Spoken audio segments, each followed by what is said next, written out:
Good afternoon, everyone. Thank you so much for accepting our invitation and joining us today for the webinar on sensory integration in children. On behalf of Anshu Center, I, Dr. Vitika Rai, I'm a neurophysiotherapist specializing in adult and pediatric neurology. I would like to warmly welcome you all for this session. I'm sure today's session is going to be very insightful and informative for everyone joining us. At Anshu Center, we have started a series of webinars and discussions every Saturday led by therapists from various domains. These sessions are designed to help parents and caregivers better understand and support their child's developmental needs. A little about Anshu Center for anyone who's new here. We are an adult and child development center and an urban extension of Kasturba Health Sciences Medical Research Center located in Vileparle West, Mumbai. We provide services for children with neurodevelopmental delays, sensory processing difficulties, learning difficulties, autism, and emotional or behavioral concerns. Our multidisciplinary team includes occupational therapists, physiotherapists, speech therapists, psychologists, special educators, nutritionists, and medical professionals. Today, it is my pleasure to introduce uh, our speaker, Dr. Vaibhavi Mande, a qualified occupational therapist who has been associated with Anshu Center for the past 2 years. She is known for her clinical expertise and dedication towards supporting children and families in their developmental journey. Today's session will include a presentation followed by a Q&A segment. We request everyone to kindly keep their mics off during the session and drop the questions in the chat box. We will take them up towards the end. Without further delay, let us warmly welcome Dr. Vaibhavi Mande and hand over the session to her. Thank you and wishing everyone an enriching and meaningful session ahead. Thank you, Dr. Vitika. So, my name is Dr. Vaibhavi. I am an occupational therapist, and additionally, I have also completed my training in sensory integration from the University of Southern California. Um, as the topic indicates, today we are going to be talking about sensory integration. We are going to understand what sensory integration is. So, the objectives of the presentation today are understanding sensory integration, identifying different sensory systems, recognizing sensory processing difficulties, and then learning practical strategies to support our kids who are, having difficulty with sensory processing. Uh, so, to start off, what is sensory integration? Simply put, sensory integration is our brain's ability to receive, organize, and respond appropriately to sensory information. Sensory integration influences an individual's attention, emotional regulation, motor coordination, learning, and participation. So, how does processing actually happens? Is there is a sensory input. So we have different sensory receptors which take in the sensory input. That input is then sent to the brain, where the brain processes the sensory information, gets it organized, interprets it, stores it, and also relates it to the previous experiences, and followed by which it produces a physical or a behavioral response. So as you can see, this is the pyramid of learning. So we can see at the bottom of the pyramid, there are the different sensory systems. On top, there is sensory motor development, then perceptual motor development, and then cognitive and intellectual development. So this is the kind of the uh, graph which the developmental graph which every individual goes through. So when we are, referred kids, with, some academic difficulties or difficulties in their ADLs or, certain behavioral issues, those are what we see at the surface, but there is a lot under line which needs to be in place for the child to better be able to participate in his academic activities, in his ADLs, and to have an appropriate behavioral response to a particular situation. So, which are the different sensory systems? There are 8 different sensory systems, the functions of which are you can read on the screen. To start off, there is a visual system, which helps us to process what we see, auditory system, which helps us process sounds, tactile system, which helps us process the sense of touch through the receptors, which are in our skin, gustatory system, which helps to process the taste sensation, olfactory system, which helps process smell, vestibular system. Now, vestibular system, proprioceptive system, and interoceptive system, these three might be lesser known, at least for parents. So, but for clinicians, these are the three systems that we are closely monitoring when we are referred a child with sensory processing difficulties. So, what exactly is the function of the vestibular system? It helps us with our sense of balance and movement. Proprioceptive system provides information from our muscles and joints to the brain, and our interoceptive system helps us understand the signals from body. So as you can see, um, uh, if there are difficulties in visual processing, you might observe that the child has difficulty in processing light, color, shapes, spatial relationships. Similarly, auditory sense of system supports your processing of sound, tone, pitch, and volume. So, tactile system helps to process your pressure, texture, and temperature. So, not just touch. Olfactory system helps us process different kinds of scents and odors. Gustatory system helps us process flavors and textures in the mouth. Vestibular system helps us process movement, balance, spatial orientation. Proprioception is our sense of body awareness. So it helps us process our body position and the force with which we should be using our bodies to do a particular task. And interoception helps us process uh, you know, uh, uh, the internal states, or helps us regulating our emotions.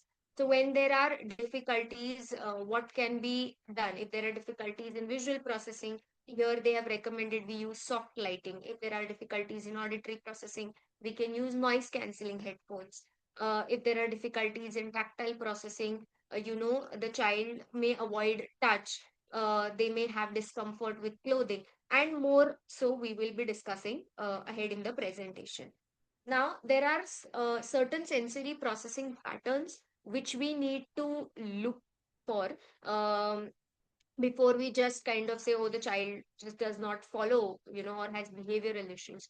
So, there are different kinds of sensory processing patterns.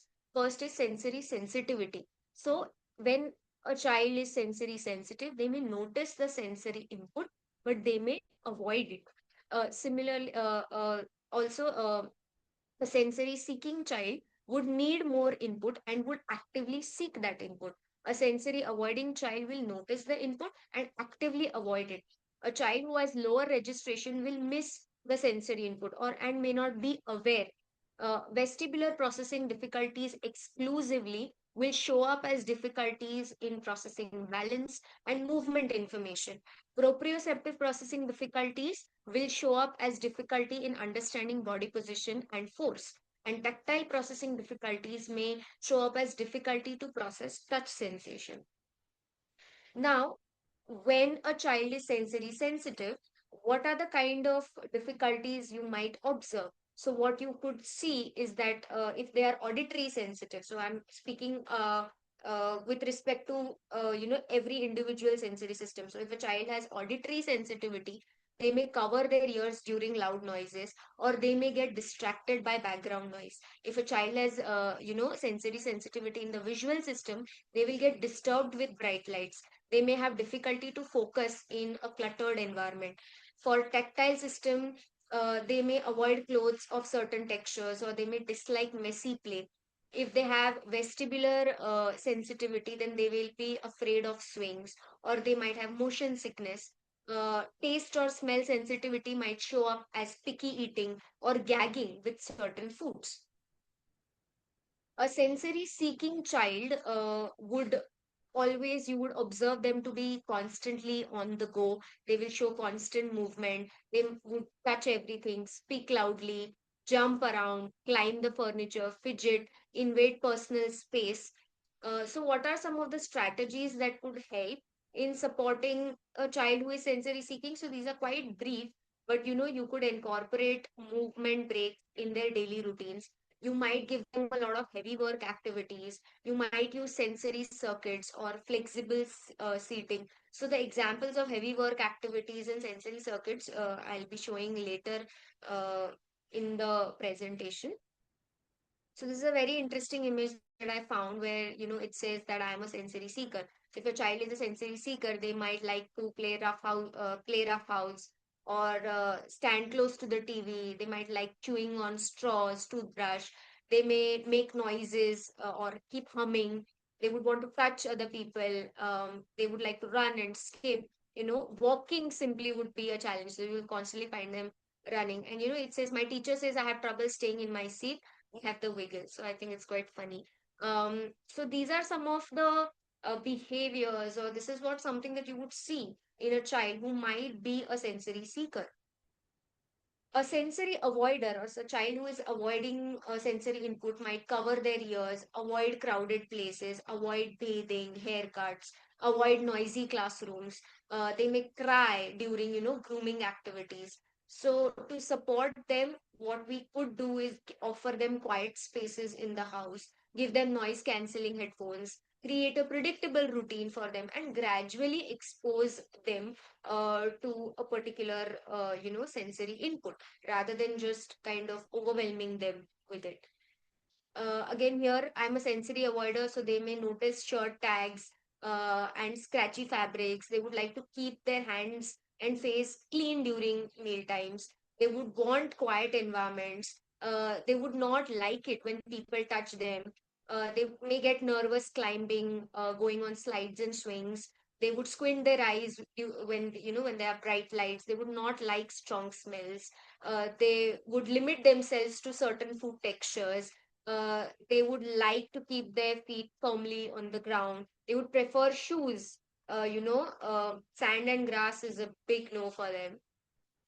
Then coming to children who have lower registration, so these kind of kids, they may not respond to name. They may be unaware if their face is messy. They might need repeated instructions. They may, disengage or just be dreamy. They may not notice minor injuries, low alertness, low response. These are the things that you would observe in them, and the strategies to support them would be to give them a lot of sensory cues, use visual prompts, verbal prompts, incorporate a lot of alerting activities in their routines, such as jumping jacks, skipping, hopping, animal walk, running, and movement. Then coming to proprioceptive processing difficulties, a child who shows proprioceptive processing difficulties may be very clumsy. They may frequently bump and crash into things. They may have poor judgment of force. They may break toys, slam doors, press pencil too hard while writing, or they may just have messy writing. So in that case, again, strategies that could help support the child would be again incorporating a lot of heavy work activities, giving them activities like wall push-ups, animal walks, carrying weighted objects, giving a lot of obstacle courses to them. For a child who has tactile processing difficulties, they may avoid touch, they may be, a picky eater, they may have difficulty with grooming, they might not want to explore their environment as much, they may avoid tags on clothes or dislike, sand activities. So to support them, what we have to do is give them, gradually expose them to different kind of textures. Use sensory bins like rice, dal, cotton, balls, pom-poms, cereal bins. So what one can do is hide their favorite toys in these sensory bins and then ask them to look for it, so that might help them engage in activity better. Give them a lot of deep pressure activities, messy play activities with foam, with paint, and you could also use weighted lap pads, for them. When for a child with vestibular processing difficulties, they may have poor balance, they may be afraid of movement, they may have difficulty in coordinating their movements, they may seek a lot of input movement, they may be afraid of escalators, they may have difficulty in sitting upright, they may avoid swings, they may have motion sickness. So what we can do to support them is give them, swinging activities, give them rocking chair, movement breaks, balance activities, jumping on the trampoline, structured movement breaks, especially, if they are in school. Uh, again, decoding your toddler sensory language, or for that matter, your child's sensory language, it is not necessary that, the child is may just be a sensory seeker or just be a sensory avoider. Sometimes they could have, it could be a mix of both, So what you as a parent have to do, or as a clinician, what we have to do is we have to observe their clues and accordingly offer appropriate input to them. Every child is different, so we have to kind of keep our sensory glasses on and look for you know what exactly is our child's needs, and try and not put them in one particular category. So these are some strategies, or these are some ideas for the different proprioceptive activities and vestibular activities that you can incorporate in your child's routine. Of course, these are just a list of activities, but if the child is in therapy, then their treating clinician or therapist might better be able to guide you, might better be able to tell you which activities are appropriate for your child depending upon your child's needs, what his routine looks like, what his environment is. So it's not one size fits all. So proprioceptive activities, see, in proprioceptive activities, one has to be aware that the child has to actively use their joints and muscles to do a particular task. So pillow crawling, pillow squishing, pushing the laundry basket, crashing into the pillow, or doing different kinds of animal walks. So if you think of these activities, in all these activities, the child is actively using their joints and muscles. Whereas different kinds of vestibular activities, so activities which give the child a lot of movement, those would be pushing the laundry basket, spinning in a chair, doing somersaults, rough and tumble play, different kinds of obstacle courses or court rocker activity. So these are the ideas of different vestibular activities. Again, it's not like one activity is only going to help with your proprioceptive processing. No, sometimes these activities, one has to remember that especially with children, they happen in the context of play. So it's not one system working at a time, all the systems are working together you know so I have a few videos wherein so in the first video we can see that the child is on the swing and he's taking a ring, and he's using his hands and legs to come forward. So he's getting that vestibular input through the swing. He's getting that proprioceptive input by using his own hands to come forward and put the ring. uh, so this is and here again the child is actively participating in the activity, so that is going to help him better support his sensory needs. Similarly, in the second video we did a lot we did a lot of heavy work activities where we are seeing that the child is kind of pushing this big uh, log through the pillows, and then he's adjusting it. He's showing good motor planning also. Now he has to figure out how he's going to go on the other side. So you can see that he's adjusted himself. So he's going to climb up, he's going to go in the swing. So these are different kinds of obstacle courses. Of course, at home everything is not possible, but in a clinical setup, usually when we say that okay, we are doing sensory integration with the child, this is what it would look like.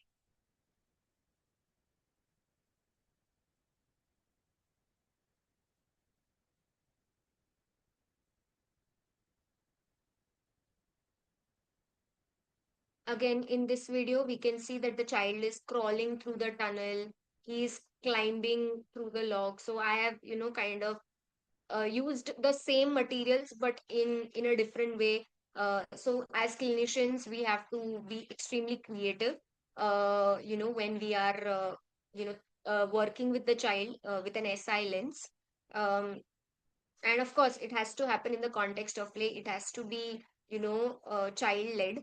Um, so we can see he's grabbed his favorite toys, and then he's coming down, and then he's gonna go up again. Similarly, in this video, we can see that, he's pulling this wedge up. So this is again a very good heavy work activity that, we can incorporate in our therapy sessions also. Then this is one another activity. So this is the child is jumping on the trampoline, but he's not just jumping on the trampoline. Then he has to look at me, he has to focus, he has to catch that beanbag and then throw into the basket. So I am, targeting all his sensory systems. So if he's jumping, his proprioceptive system is targeted. There is his vestibular system also because he is jumping. And then he has to look also, he has to focus and he has to throw. So these are some very good ideas. Here also you can see these are fun activities that can be done at home. You can think of them in your therapy sessions too. Here, I've asked the child to hold the, bear walk position or mountain pose, and, kind of segregate the balls. Now, here in this video, he was supposed to kind of use his left hand to put the balls on the left side and right hand to put the balls on the right side. Again, here, we are doing a bear walk, but then, I have incorporated more things into the same activity. So one has to understand that how, one would think that how these things are going to help our child, the heavy work and the movement activities. So what is actually happening when your child is engaging in these activities is that they are getting the sensory input. Their brain is again receiving and organizing the information. The brain is learning where is my body, how much force I need to use, what is happening around me. And then the third thing is repeated experiences. So it's not like, you give one obstacle course to your child, or you just take your child once to the garden and oh, they are getting, they need every child, neurotypical, neurodivergent, they need very rich sensory experiences for a healthy development. So, and they need to be repetitive. So with repetition, neural pathways become stronger and more efficient. And that is the concept of neuroplasticity. It's our brain's ability to adapt and grow. And when that happens, the child will be able to produce a better response and will show better processing. They will show better focus, balance, coordination. They'll be more calm and regulated. And you will see them showing better learning and participation.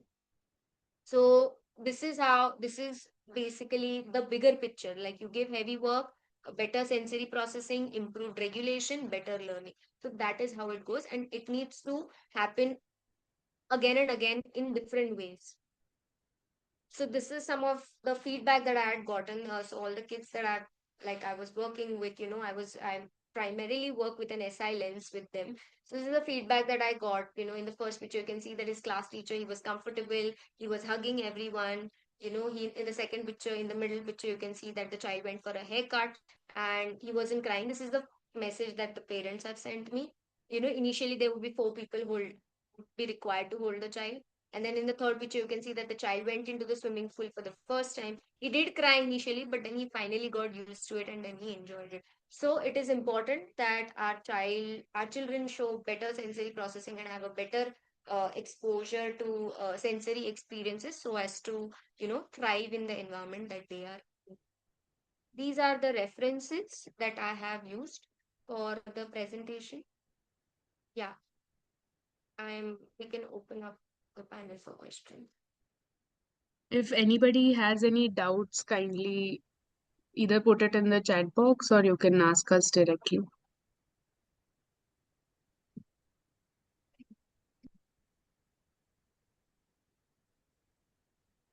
We'll just give them another minute and we'll close the Yeah. session.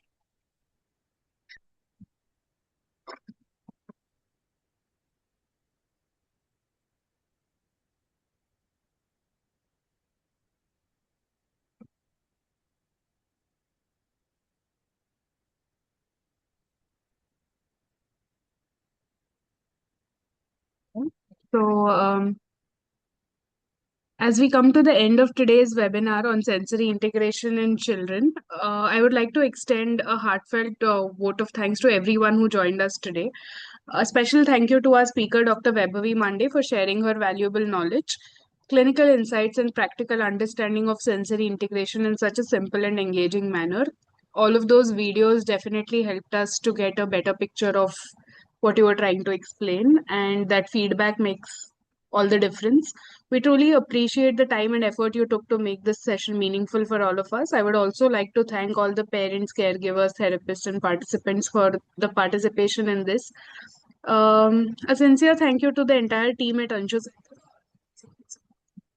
our series with the aim of Hope today's session was helpful in your, and you can bring about the changes in the daily interactions with your children. Thank you once again for being a part of today's session.